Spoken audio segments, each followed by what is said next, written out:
샬롬, 안녕하세요. 제이슨 목사입니다. 오늘 하나님의 말씀은 창세기 3장 1절에서 7절입니다. 제가 읽어드리겠습니다. 그런데 뱀은 여호와 하나님이 지으신 들짐승 중에 가장 강교하니라.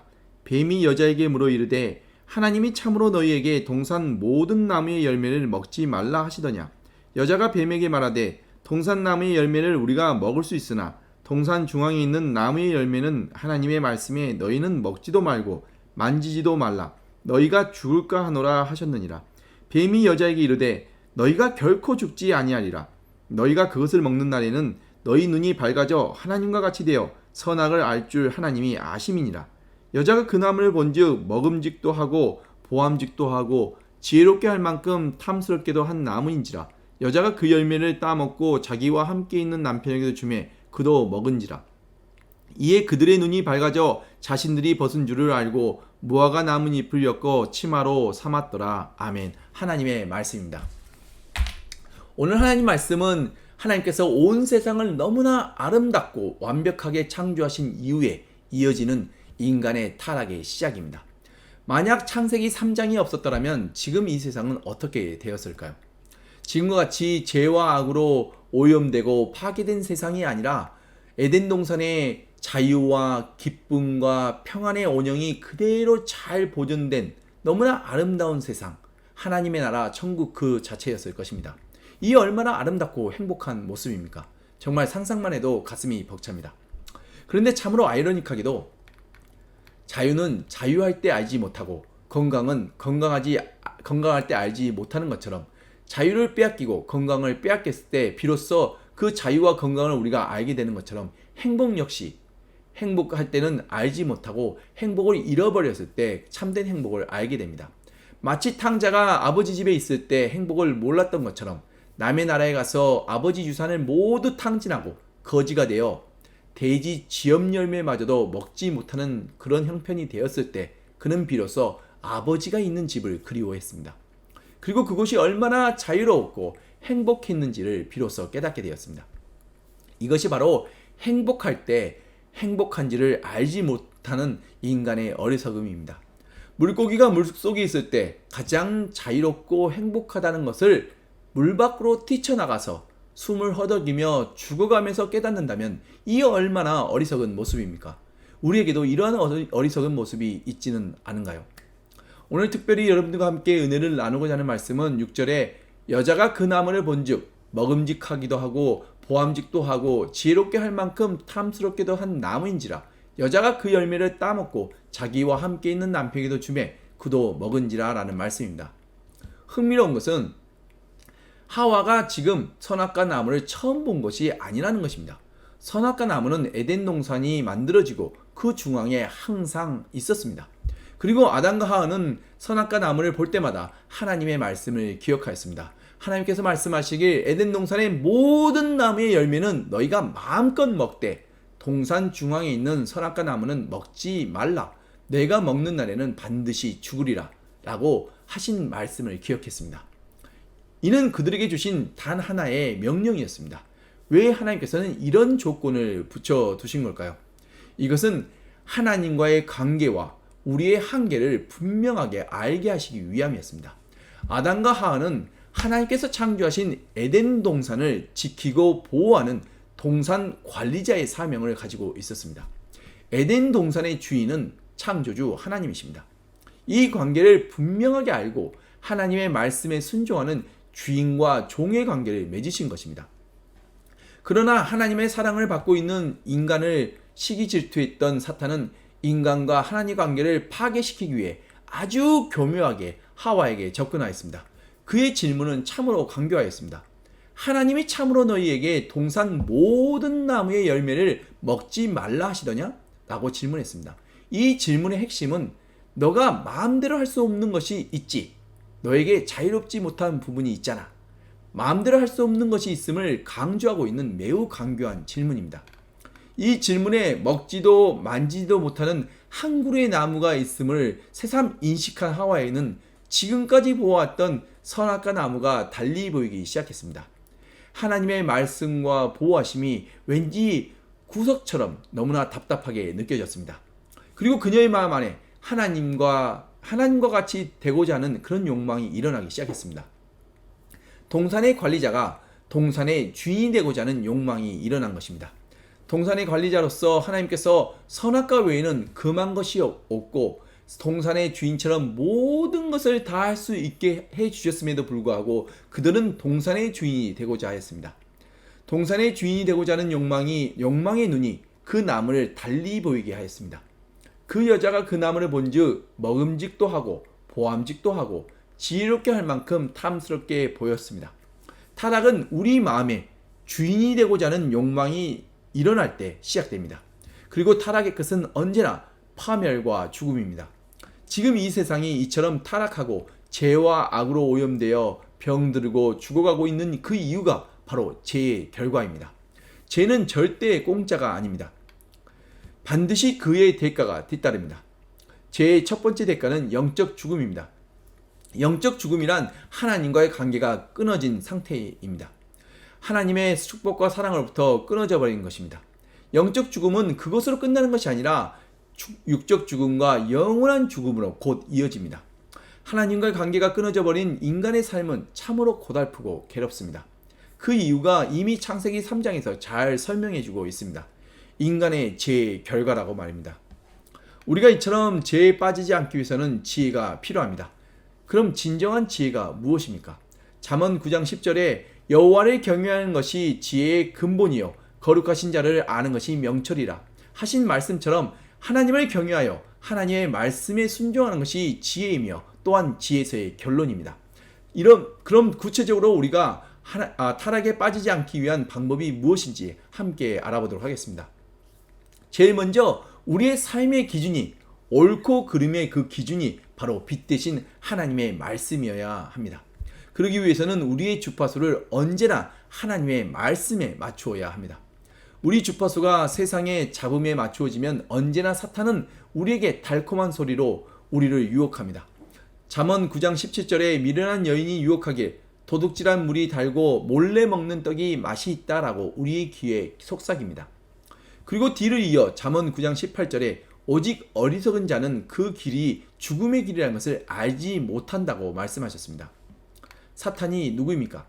요한복음 8장 44절에 예수님께서 유대인들에게 말씀하시길 너희는 너희 아비 마귀에게서 났으니 너희 아비의 욕심대로 너희도 행하고자 하느니라. 그는 처음부터 살인한 자요 진리가 그 속에 없으므로 진리에 서지 못하고 거짓을 말할 때마다 제 것으로 말하나니 이는 그가 거짓말쟁이요 거짓의 아비가 되었음이라 라고 하신 말씀처럼 사탄은 살인자요 거짓말쟁이요 거짓의 아비입니다. 사탄의 목적은 언제나 한 가지입니다. 바로 우리를 넘어뜨리고 파멸시키는 것입니다. 이를 위해서 그는 수단과 방법을 가리지 않습니다. 그러므로 우리는 언제나 하나님의 말씀에 주파수를 맞추어야 하는 것입니다. 세상의 잡음과 사탄의 달콤한 유혹의 주파수를 맞추어서는 안 됩니다. 우리 스스로는 세상과 사탄의 유혹에 절대 이길 수 있는 힘과 능력이 없기 때문입니다. 유혹은 피하는 것이 지혜입니다. 왜냐하면 맞서서 이길 수가 없기 때문입니다. 요셉이 보디발 아내의 유혹을 피해 달아난 것처럼 유혹은 피해야 하는 것입니다. 반대의 경우가 다윗입니다.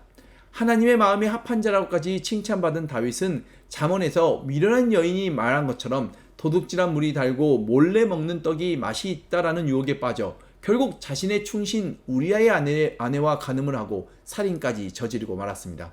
그 결과로 수많은 사람들이 죽고 다윗의 집안에 강간과 살인과 반역과 전쟁과 복수의 그 피범벅이 되고 말았습니다. 죄값은 사망입니다. 세상의 잡음과 사탄의 유혹은 언제나 우리를 파멸의 길로 인도합니다. 사탄의 유혹이 순간 달콤해 보이고 좋아 보여도 결국 그 길은 죽음의 길입니다. 그래서 우리는 언제나 우리의 주파수를 오직 하나님의 말씀에 두어야 합니다. 하나님의 말씀이 우리 삶의 기준이 되어야 합니다. 오직 하나님의 말씀만이 우리 발에 등불이 되고 우리 길에 빛이 되어 우리를 가장 선하고 가장 의로운 생명의 길로 인도하시기 때문입니다. 두 번째로 우리가 타락에 빠지지 않기 위해서는 우리의 마음이 높아지는 것을 주의하고 언제나 우리의 마음을 가장 낮은 곳에 두어야 합니다. 하와가 유혹에 빠졌던 것은 하나님과 같이 되리라라는 사탄의 말에 그녀의 마음속에 있었던 그 욕망의 끈을 붙잡았기 때문입니다. 욕망은 풍선처럼 하늘 높이 솟아 올라갑니다. 그리고 욕망의 풍선은 하늘 높은 곳에서 터지고 말았습니다. 높이 올라갈수록 떨어지는 충격은 더욱 커집니다. 인간의 높아지고자 하는 욕망은 창세기 11장 바벨탑 사건에서도 잘 보여줍니다. 사람들이 말하길 성읍과 탑을 건설하여 그 탑 꼭대기를 하늘에 닿게 하여 우리 이름을 내자. 하늘 높은지 모르고 끝없이 자신을 높이려는 것이 바로 인간의 죄성입니다. 그래서 사람은 시대를 불문하고 언제 어디서나 자신이 뭔가를 이루었다고 생각하면 제일 먼저 하는 것이 자신의 이름을 내는 것입니다.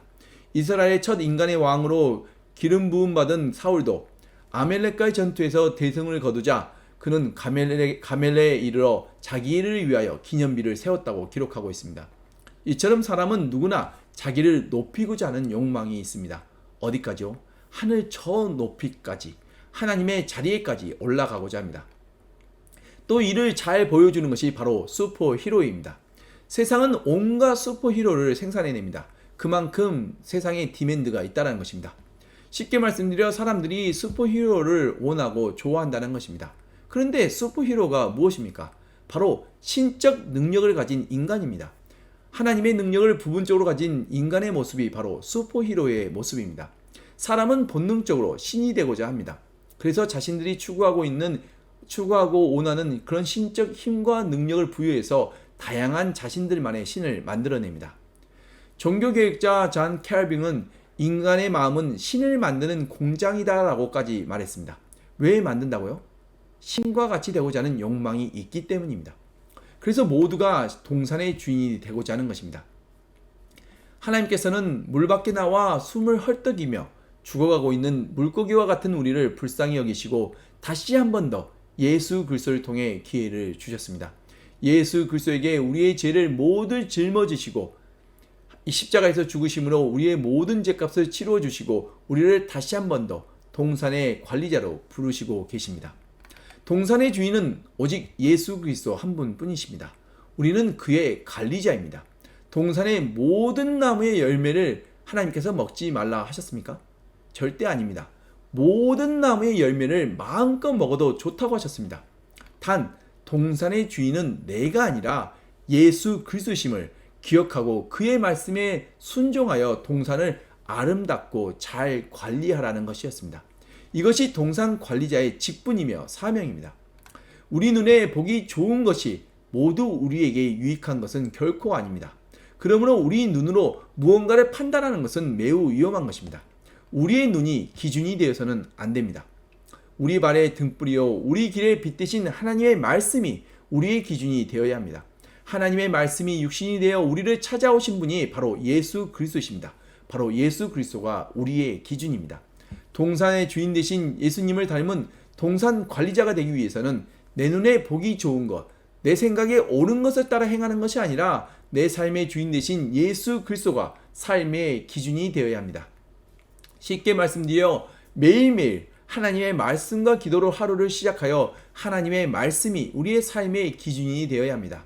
모든 결정에 앞서 아무리 사소해 보이는 작은 것이라 할지라도 하나님의 말씀이 기준이 되어야 합니다.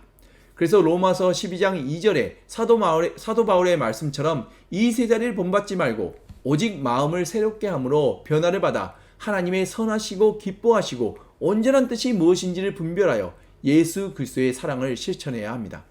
언제나 사랑으로 선한 일을 도모하시고 실천하여 하나님의 기쁨이 되시기를 간절히 축원드립니다. 기도하시겠습니다. 하나님 아버지 감사합니다. 예수 그리스도의 십자가 사랑을 통해 너무나 부족하고 제약된 우리를 거룩하신 하나님의 자녀 삼아 주시고 예수 그리스도의 생명을 나누어 주심에 감사합니다. 주님의 뜻을 따라 살아가기에 너무나 부족하고 연약한 우리를 불쌍히 여기시고 우리가 실족할 때마다 우리의 연약한 손을 다시 붙잡아 주심에 또한 감사합니다. 동산의 주인이 되고자 하는 우리의 높은 마음을 가장 낮은 곳으로 낮추어 주시고 우리 눈에 보기 좋은 것과 우리 생각에 옳은 것을 행하는 것이 아니라 하나님의 말씀이 언제나 우리의 삶의 기준이 되어 하나님의 선하신 뜻을 따라 행하는 저희들이 되게 하여 주시옵소서. 그리고 모든 일에 하나님이 주인 되심을 인정하고 감사하는 마음으로 예수 그리스도의 사랑을 실천하여 모든 선한 일에 많은 열매를 맺게 하여 주시옵소서. 그리고 우리에게 맺힌 선한 열매들을 통해 내 주변에 있는 많은 사람들에게 유익과 기쁨을 나누어 주며 하나님의 나라가 확장되어 가는 그런 아름다운 축복이 우리들의 삶 속에 있게 하여 주시옵소서. 그리고 이 모든 것을 이루시는 이는 내 자신이 아닌 우리 안에 살아계신 예수 그리스도심을 믿고 의지하며 영원한 생명과 소망의 이름 되신 우리 주 예수 그리스도의 이름으로 간절히 기도드렸습니다. 아멘.